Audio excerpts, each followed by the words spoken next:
They said he would never run again. But what they didn't know was that while his legs were broken, his spirit was forged in fire. He proved that when your heart keeps moving, no loss, no setback, no tragedy can ever truly stop you. Welcome, everyone, to Life Spark Narratives, your home for true stories that ignite hope, awaken strength, and remind every single one of us that life's greatest challenges are just invitations to rise. Meet David. From a young age, his world was the track. He dreamed of being a champion, of feeling the wind rush past him as he ran freely under the sun, chasing down his goals one stride at a time. The rhythm of his feet on the pavement was the rhythm of his life. But in a single devastating moment, a tragic car accident changed everything. He woke up in a hospital bed to a new reality. He had lost both of his legs. With those words, "You'll never walk again," from the doctors, it felt like he had lost his very purpose. The world went silent. But deep in that silence, a whisper emerged from within him. A promise to himself: if I'm still alive, I will fight. The days that followed were a grueling test of body and soul. The initial recovery was filled with unimaginable physical pain and the crushing weight of his new reality. Learning to use prosthetic legs felt less like walking and more like a constant agonizing battle against gravity. Every step was a searing reminder of what he'd lost. Each fall, each stumble, was a test of his will. Friends and family watched, their hearts breaking for him, some quietly wondering if he should just accept his fate. But every single morning, as the sun rose, David would look at his reflection and repeat his mantra: "I can't stop. My dream still matters." The finish line just moved, it didn't disappear. His new training began.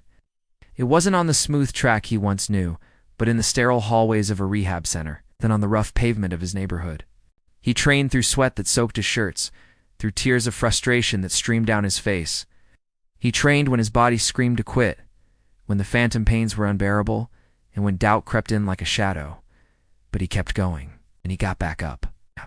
He adjusted, he learned, he adapted. Slowly, painstakingly, the sound of his prosthetic blades hitting the ground transformed from a clunky, awkward noise into a powerful, steady rhythm, the very rhythm of his unbreakable determination.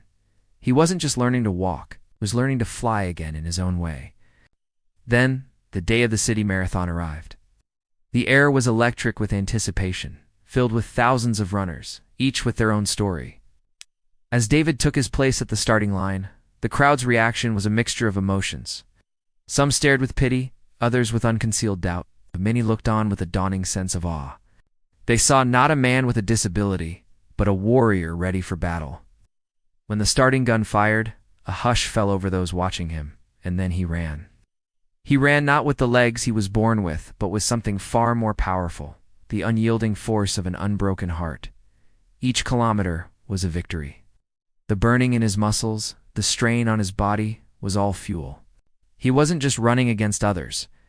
He was running against the echoes of "you can't," against the memory of his darkest days. He ran for everyone who had ever been told they weren't enough. As he approached the finish line, exhausted but resolute, the entire stadium seemed to hold its breath. When he crossed it, the sound that erupted was deafening. It wasn't just polite applause. It was a roar of disbelief, of respect, of pure, unadulterated admiration. He had done it. He had finished the marathon. The medal placed around his neck wasn't just for speed. It was a testament to the limitless power of the human spirit. In an interview after the race, a reporter asked him how he found the strength. David, catching his breath, simply said, "I don't need perfect legs to run. I just need a heart that never stops beating for a dream." His story is a powerful reminder for all of us. Life will test you. It will knock you down, and sometimes it will feel like it's trying to break you completely. But the ones who find a way to keep believing, the ones who get up just one more time than they fall, the ones who refuse to let their circumstances write their final chapter, they will always, always find a way to rise again. Your greatest strength isn't the absence of weakness. It's what you do when you're at your weakest point. If David's incredible journey touched your heart and inspired you, please show your support by hitting that like button, sharing this video with someone who needs to hear it, and subscribing to Life Spark Narratives for more stories of courage, hope, and the unstoppable human will. Let's build a community that lifts each other up, because remember, Sometimes the strongest people aren't the ones who've never fallen. They're the ones who've lost the most and still find the courage to keep going. Thank you for watching. Never forget, you don't need to be perfect to win your race. You just need to never, ever give up.